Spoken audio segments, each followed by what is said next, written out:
Nanawagan si Batangas 1st District Representative Leandro Leviste ng full disclosure o pagsasapubliko ng assets at campaign donors ng lahat ng miyembro ng Kongreso. Ito ay sa gitna ng serye ng mga akusasyon laban sa mambabatas na mariin naman niyang itinanggi.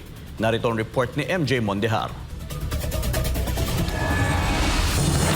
Isa-isang sinagot ni Batangas Congressman Leandro Leviste ang mga isyong ipinupuko sa kanya. Naniniwala ang mambabatas na ang mga banat sa kanya ay resback lamang matapos siyang ilabas ang tinaguriang Cabral Files na yumaong si former Public Works Yusek Maria Catalina Cabral. Laman umano nito ang mga sensitibong detalye ukol sa mga kumita sa kontrobersyal na flood control projects. Una nang nilinaw ang alegasyon ng ghost projects at pagtanggap ng pondo mula sa gobyerno.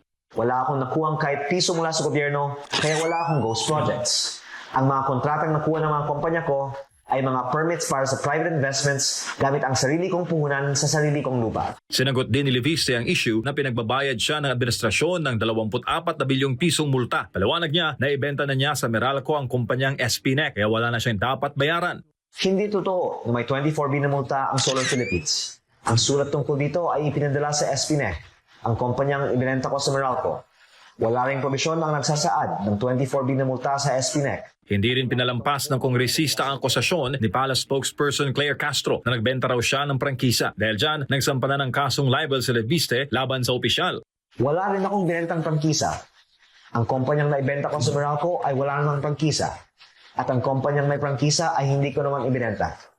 Kaya ako nagsampa ng libel case kay Claire Castro dahil sa pagpapakalat yan ng fake news. Pinabulaanan din niya ang paratang na 2% lang ang natapos sa kanyang mga proyekto. Giit ng kongresista, mismong si Pangulong Marcos pa nga ang nanguna sa inaugurasyon ng kanyang investment project noon. Si PBBM mismo ang nag-groundbreaking sa aking 3,500 megawatt project, ang pinakamalaking renewable energy project sa Pilipinas at pinakamalaking foreign investment sa bansa noong 2025. Ayon kay Leviste, hindi kakulangan sa puhunan kundi pahirap ang pagkuha ng permit sa gobyerno ang dahilan kung bakit nagkukulang ang supply ng kuryente. Ang kakulangan ng supply ng kuryente ay dahil sa hirap sa pagkuha ng permits at ang di umano'y panggigipit sa mga negosyante.